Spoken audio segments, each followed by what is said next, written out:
found on the wall behind the refrigerator, the obesity murder scene. Long is the way and hard that out of hell leads up to light. It's from Milton. Paradise Lost. All right, I'm confused. It means that this is beginning. This was found behind the same refrigerator, written in Greece. There are 7 deadly sins, Captain. Gluttony, greed, sloth, wrath, pride, lust, and envy. 7. Hold on. That's not even my desk. You can expect 5 more of these. Hi, welcome to the BENCHA Movie Club. I'm Charlie. My name's Ben.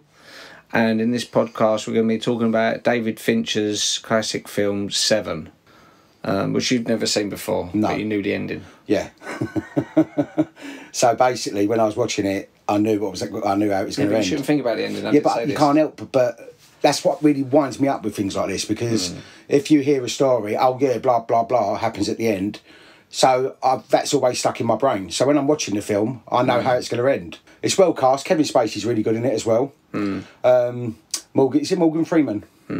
And Brad Pitt. I think Brad Pitt is okay. I think he overacts a little bit in certain bits. Well, this is like him. He was trying to get away from like the sort of pretty boy sort of look. You know, he wanted to do more serious roles because obviously they kept trying to give him romantic things. Right. He'd just done Legends of the Fall, which had to have him walking about topless and stuff. Yeah. It's all because obviously his first one was like Thelma and Louise, wasn't it? His first film one. And straight away loads of women, we want to see more of him topless. Yeah. So actually in this, when they're shaving themselves, in the script they were both going to be topless. He didn't want to be topless because he thought that's all they're trying to do is just make me like a sex symbol. I mean, he's good. Don't get me wrong, he's good. But I just felt a couple of little bits, just a little bit over the top. I think this was him sort of learning his trade because there's like before this wasn't, you know, this is the first time I thought, okay, I can see like him getting into being a good actor. And immediately after this, it was 12 Monkeys, where he's sort of like really crazy. I think he was Oscar nominated for 12 Monkeys. I've never heard of that. Is that real? Yeah, that's Terry Gilliam. Oh, okay. Yeah, Bruce Willis, Madeline Stowe, and What's it about? 12 Monkeys. Is it a cartoon? No. Oh. No, it's a good film. It's Bruce Willis. He goes. It's in the future. It's actually quite relevant to now. Okay. Because it's in like not too distant future. Humans can't live above ground. There's been like some disease or something.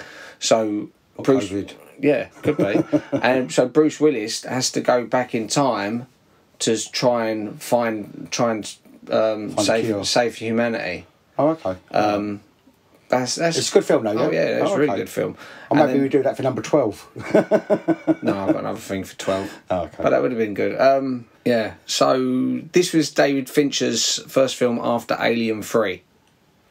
Alien 3 wasn't that successful, was it? Is that well, he slagged off. That's the last of the Alien trilogy where she shaved her head. Yeah, why did she shave her head in it? It was part of the story. Oh, was it? Okay. Yeah, but it was. What, she had nits or something? Yeah, everyone did. No, nits. there's something written into it like that. It's not the worst Alien film, but because it came after Aliens, then it was just a bit. You know, the Aliens is so good. Yeah. Alien 3. Oh, it is hard to match because I mean, Alien was good. Aliens was better in my eyes. Like Terminator 2, I think, is better. Then again, but I think they're both equally good. So I don't Terminator agree, 1 and Terminator 2 are both equally good. Like Alien and Aliens are both equally good. I think that's fair. But again, like with the third Terminator is garbage. Third Alien 3 isn't great. It's the same with Back to the Future as well, really, I think. It's often the first two are really good. And it's often the third one, it on the third. I think there must be a thing with trilogies then. But he was so disheartened from it because it would have been so much better Alien 3 because they've got the CGI alien running about on the ceiling. It just looks so dated. We were talking about dated cinema. That was back in '93. Yeah, so that's when CGI was just terrible. Starting. It was really bad. He would have been better off not showing the alien at all. You know, no, like the first one. In the first one, you hardly see the alien. Right. You just see it sort of creeping around the corner and stuff. Like we say with American Werewolf, it would have been better off just to see its point of view chasing them and not show the alien. Maybe just show his head coming out like with a real puppet or something. That is always the best thing. If ever it's the least you see, the less you see of something, the better it is, because your brain makes up the rest of it. You can in your head think, oh no, I see it a lot more, but no, you might have only seen it for a couple of seconds, and you in your brain you think, oh no, it was a longer scene than that. It was like, you know, because I think that the more you see something, the more you can actually look into it. Like Twilight Zone, the beginning of that. Now, if you freeze frame that, it's not that scary. No. But when you see that, that's really scary, that bit in the car. Yeah, you see it briefly. Yeah. That's what I tried to do when we done that short horror film, or what me and Mike tried to do. We didn't want to, even though the makeup was good for the pumpkin-headed monster in our film, we didn't want to show too much of it. We thought just show little glimpses and then let people's imagination make up what it looks like. Right. You know? Yeah, so Alien 3 obviously wasn't, it was critically slammed. David Fincher before this was a music director. Okay. What's some famous music videos? Strike a pose. David Fincher started out as a director of music videos. Right.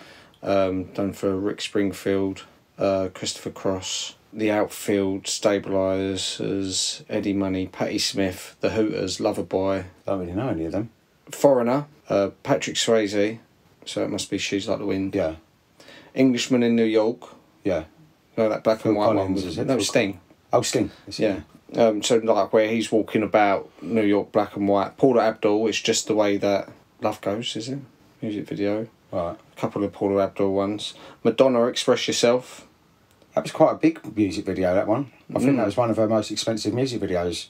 Roy Orbison, She's a Mystery to Me. Paula Abdul, Forever Your Girl. Don Henley, The End of Innocence.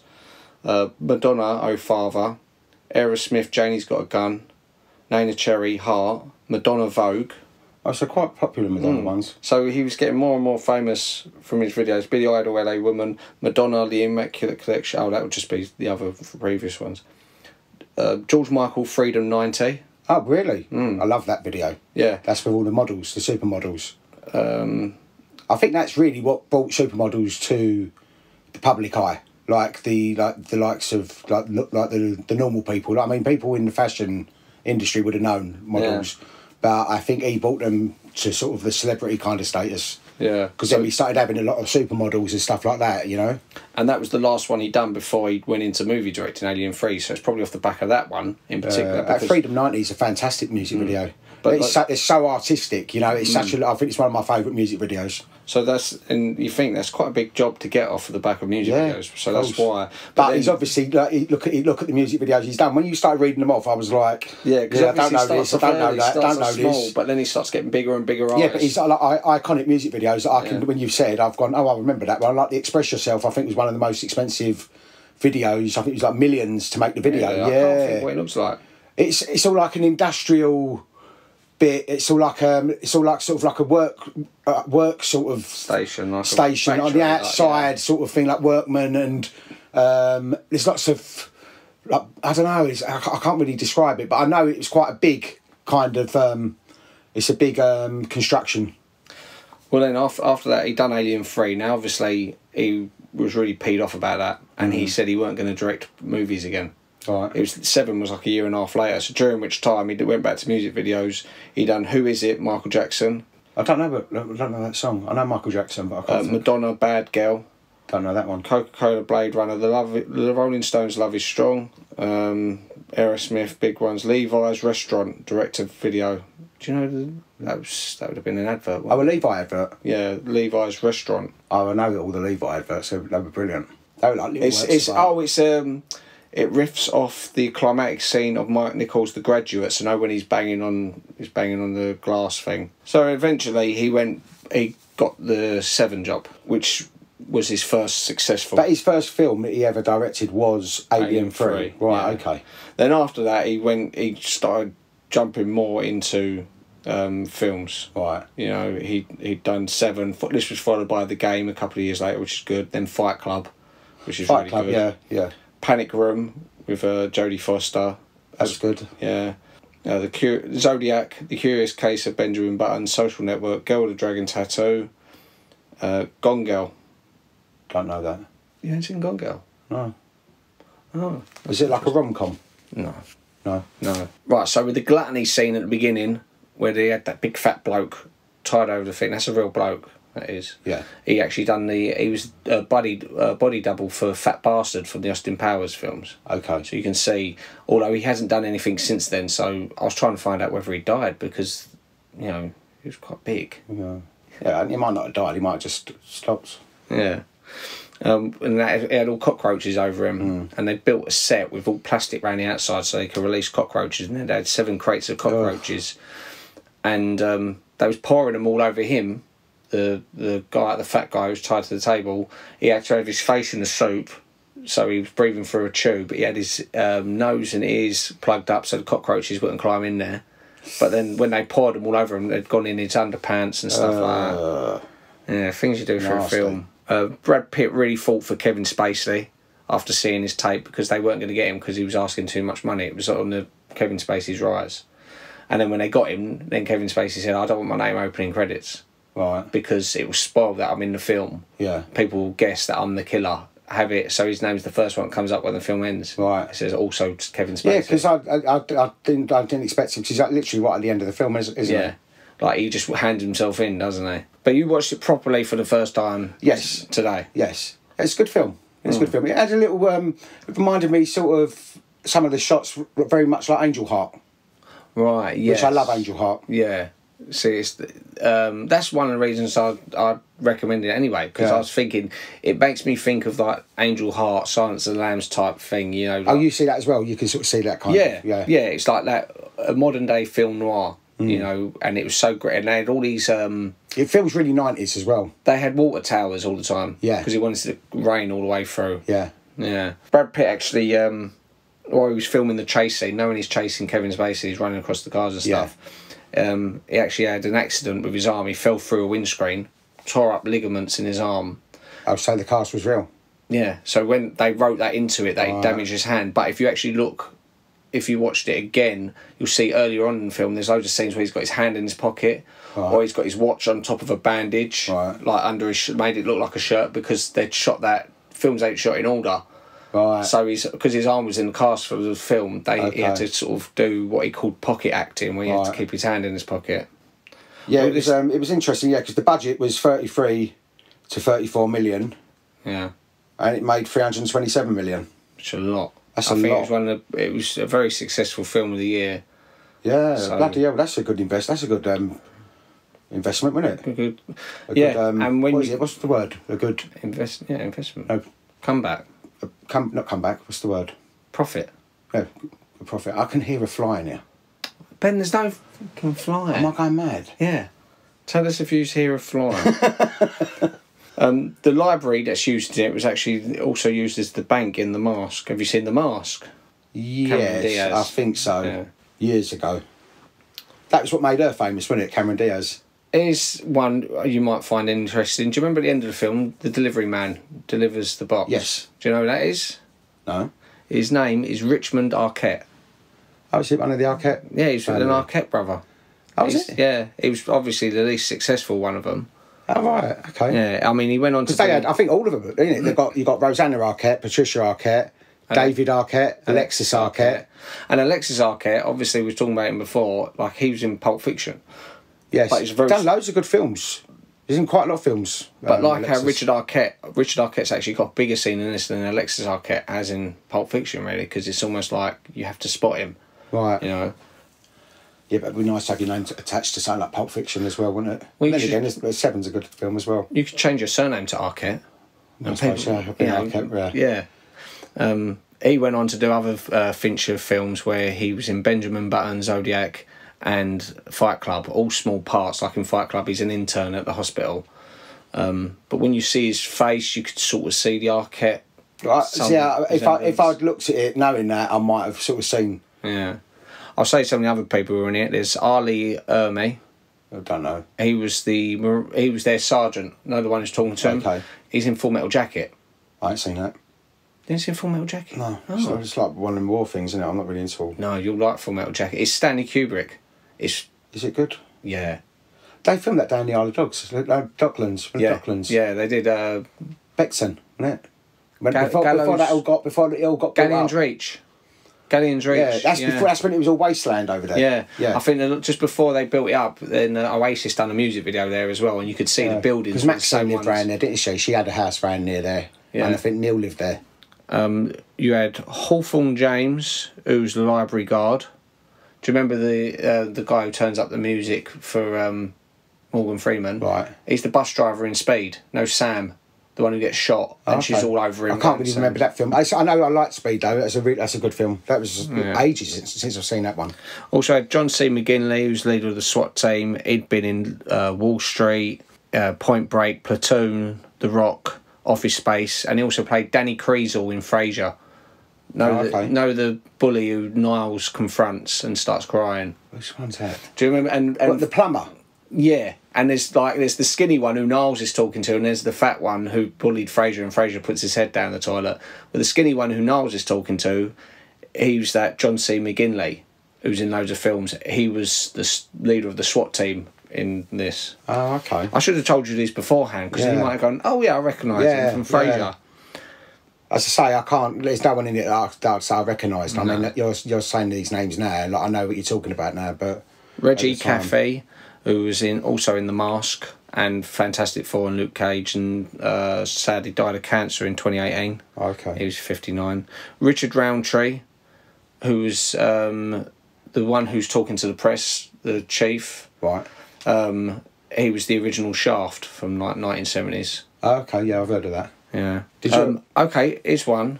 Now, you know this film better than me anyway, but Mark Boone Jr. plays the FBI guy. So in the film, they pay for some library records. He comes in and Brad Pitt, who's this guy? And the guy eats the pizza and walks off. Right. Okay. That's an actor called Mark Boone Jr. who's in Memento, Batman Begins, and he plays Willie in Last Exit to Brooklyn. I know Last Exit to Brooklyn. I can't think who Willie is. He looked different because he was thinner back then. That's from the 90s as well. Then again, they would have been the same sort of time then. Yeah. This is about 5 years later, but you can see he started putting on a bit of timber by the time he done this one. Do you want to know what the Rotten Tomatoes were for this film? Yeah, go on. Right, guess what the critics was? 85. 82. Oh. What about audience? 80. 95. Mm. So audience likes it a lot more. Even 82's not a bad one for the critics, really. So you're in the 5%. No, I liked it. It's a good film. No, don't get me wrong. I did like it. It's annoying when you know how a film's going to end. It's like, because no matter how much you tell yourself to sort of block it out, you can't. So you're watching it and you're thinking, I know how this is going to end, because, you know, like, which I'm quite confused. I'm sure that you sort of see inside the box. They do one frame of her head. There's one frame of her face. Right, okay. Some of the actors who were considered or turned it down. So Gene Hackman turned it down because he was worried about doing so many night shifts. Because he was towards the end of his... Turned down the role of Brad Pitt? Or no, the Morgan Freeman. Right, yeah. Okay, yeah, I was going to say, yeah. Like the more weathered, as well as Robert Duvall and Harrison Ford. Al Pacino turned down the role of Somerset as well. He'd been good in it. He done City Hall. And Denzel Washington turned down Mills, Brad Pitt's role. Right. And both him and Al Pacino afterwards said it's the biggest mistake of their careers. They wish they'd done the roles now after seeing that. And if you think Denzel Washington after this, one of the next roles he done was that Fallen. That's a good film. Yeah, which is similar because it's like a detective. After this, there was a big many films which were like either like religious based or detective based, like investigation things. So like Fallen from '98. What year was Stigmata? Stigmata was quite similar. That was round about because that was very religious connotations. Was it late '90s? It was late '90s or early 2000s. End of Days was '99. Zodiac 2007. Gone Baby Gone 2007. Prisoners 2013. Kiss the Girls. Along Came a Spider. The Bone Collector. Double Jeopardy. All these ones were like these more noir, going back to noir things like Angel Heart, like Silence of the Lambs, and like Se7en. With the success of Se7en, all the studios then started obviously greenlighting. Val Kilmer turned down the role of John Doe, Kevin Spacey's one. Yeah. Now he was big at the time. He was quite good. It was around about the time he was doing The Doors, wasn't he? And Batman, was he a Batman? He was a Batman, yeah. What was he most famous for? I'd say The Doors. He was in Top Gun, Doors. Top Gun he was in. He's in True Romance as well, isn't he? He plays Elvis in True Romance. Yeah. He was talking to... He's a really good actor, Val Kilmer, but it's a shame. He didn't have more of a career, really. I know. Well, he can't... He's got... hasn't he got... I know he's not well. He's, very ill, I think. And I think his voice has gone as well. I think he's got... Was it tracheotomy? I'm not sure. I think. I know it's quite sad to sort of see what's happened to him, but... Yeah, that's why he's not still acting there. Brad Pitt convinced Gwyneth Paltrow to do it, because obviously they were boyfriend-girlfriend at the time, weren't they? They were dating. Yeah. Because this was before Jennifer Aniston. Because at first she didn't want to do it, and then he's talked her into it. And why? It's not a bad role for her to do, is it? It's not like the character she plays ain't bad. No, but it's loads of people, when they'd read the script, because it was quite dark, the original script, where it's got, was what you saw. And it's very rare that you get the original script, because usually what happens is the writer will do something daring and different, like in this, where the villain wins and the main woman dies, has her head chopped off, and there's no comeuppance for it. So this kind of dark kind of film, usually what happens is the studio says, no, we want a lighter ending. Yeah. And the studio did. They rewrote it, and they said, we want this lighter ending, and they wrote it that there's, at the very end, John Doe kidnaps Gwyneth Paltrow, and then Brad Pitt and Morgan Freeman have a race to the apartment to save her. So then there's no like typical kind of 90s action thing. So it's like a standoff, and then they shoot him and he saves Gwyneth Paltrow, and it would have panned out. And they said, this is how we want it. So they said, send this script back to David Fincher and say, yeah, this is the script they're approved of. They accidentally sent the original script back. So then David Fincher thought, oh, brilliant, they're keeping the dark ending. So he's got Brad Pitt involved and Morgan Freeman, and then the studio realised afterwards, well, no, we sent you the wrong one. We want you to do this one. And all three of them refused. They said, no, we only do it if you keep the ending that we signed on to. So they actually liked the ending? Oh, they loved the ending to be like that they lose, and because it was different. It was like an old 70s, because in the 70s, all the 70s films... It's always happy ever after most of the time, and they get saved and whatever. I mean, it ends up as well, so he obviously probably gets put away then, doesn't he? Oh, Brad Pitt, yeah. For killing. Murder. Yeah. I mean... It was a crime of passion, so he wouldn't have got... And also, he finds out that his wife's dead, but then also that his unborn baby. And he didn't know about the baby, did he? No. So when they done test screening as well, they said that they had these people walking out, so it's disgusting. Whoever made that film should be killed and stuff like that. So they was thinking, we've definitely... I ain't just nowadays then we've got people like that. No, but like in the 70s, you'd had all these like sci-fi or these detective things, and they had really dour endings. Right. And then in the 80s, they had all happy endings. Yeah. And it got into the 90s, and it was sort of a mixed batch almost. And this was more like a 70s ending, I think. Yeah. Like really it was good. I like the fact that it ended, and it ain't like, there's going to be part 2 coming up. No. It was done, and it's a very clever idea using the 7 deadly sins. Yeah, with that chase scene. Something else I noticed about it, but I see in the documentary, it's not like the typical police chase scene. You might think at first, because obviously in a police chase scene in films, they're just sprinting after each other. But Brad Pitt had said to David Fincher, said, I think that they wouldn't do that realistically, because you'd be careful going around each corner, and he's careful, and every so often he's getting shot at for it. So it shows the danger of chasing someone. Right. And with that thing where I said before about the library thing, that's how they found him. When they said, looked up all the books that a psycho, which someone doing the 7 deadly sins would have looked up, including Paradise Lost, which was written by our great ancestor, Sir John Milton. Because that was quite a clever way to do it, in 2001, the Patriot Act actually made it legal that they could do that, the American government. So they started doing that in real life to find serial killers. They'd look up certain books. What have you got? Sleeping pills. Glued to one hand, telephone glued to the other. You see what he did? Sliced her up, and he bandaged her. Call for help and you'll live, but you'll be disfigured. Or you can put yourself out of your own misery. Come on. Cut off her nose. To spite her face. He did it very recently.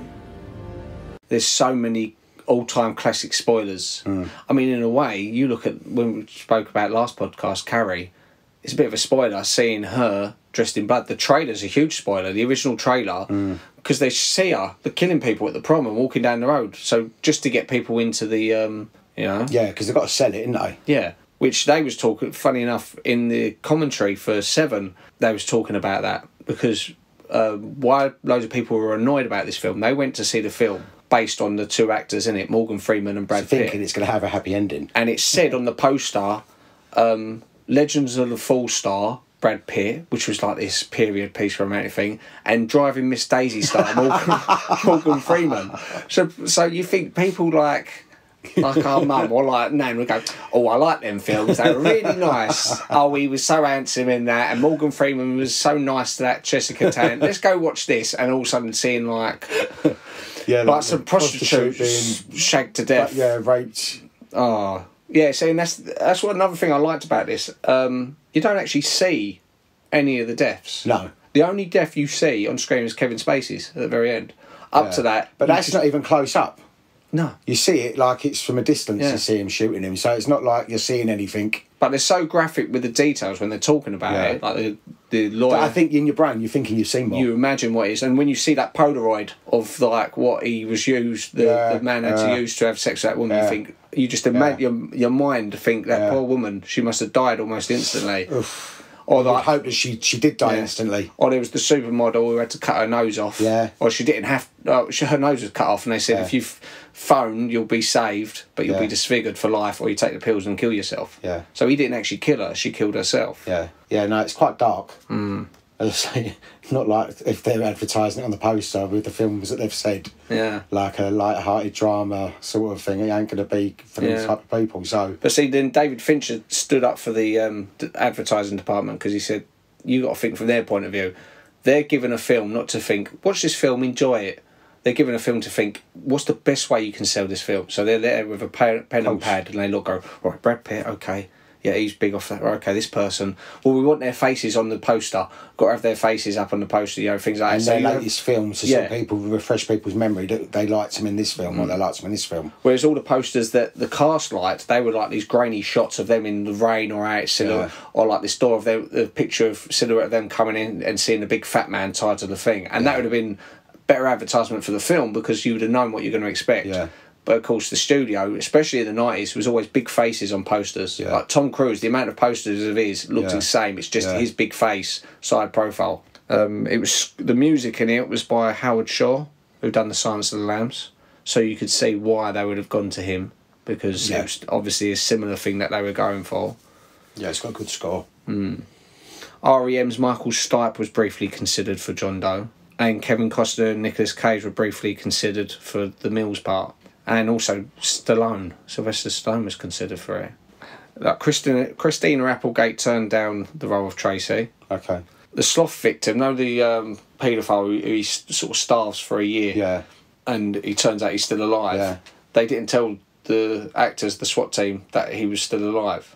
They were saying like he's playing a dead person. So when he starts and the bloke jumps back, that's real, that's genuine. The bloke was actually really scared. At one point, they had shot. They'd written an ending where Morgan Freeman kills Kevin Spacey instead. Okay. Just so Brad Pitt doesn't have to do it. Yeah. So Morgan Freeman would. So is that the anger then? Is that the last sin? Is it anger? Wrath, yeah. But see, that way he outsmarts Kevin Spacey because he's like, well, I'm not angry. I'm just going to kill you, so he doesn't.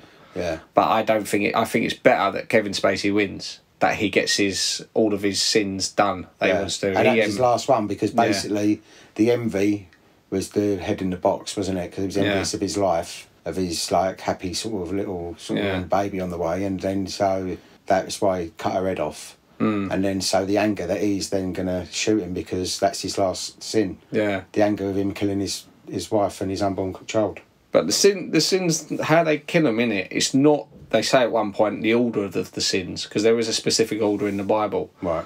And the fifth sin is wrath. It's foreshadowing for that because his apartment is number 5. Also, there's a foreshadowing that he's going to be a victim of envy because when Morgan Freeman's reading out the things, he said there's 7 deadly sins and he gets the last one, he looks at Brad Pitt and says envy. You can tell it's very 90s.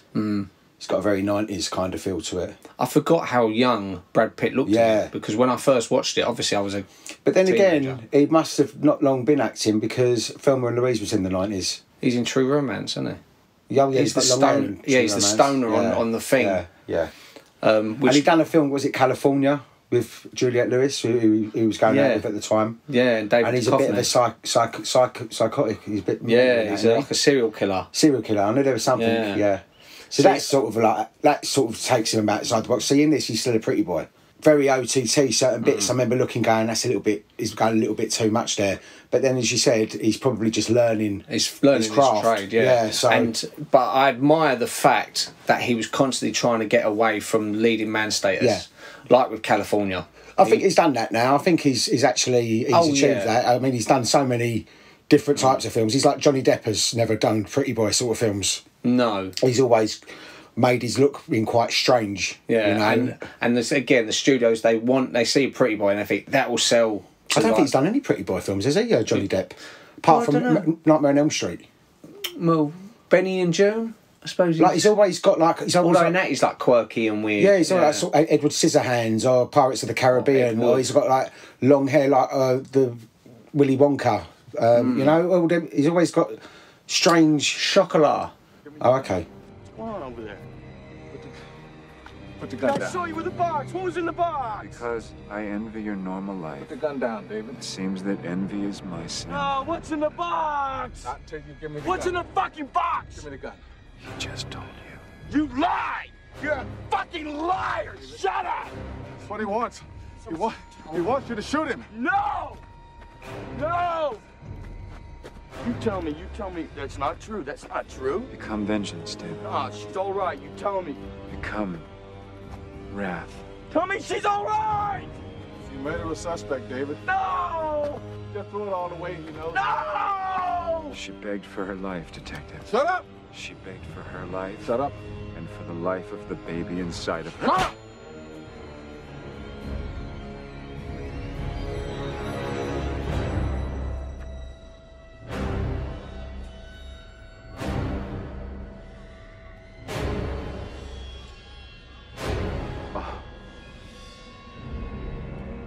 He didn't know. Okay, well, thanks for listening. Yeah, thank you. This has been the BENCHA Movie Podcast, and you can contact us on email at BENCHAMovieClub@gmail.com. Okay, thanks for listening. Bye. Right, see you next week. Bye-bye.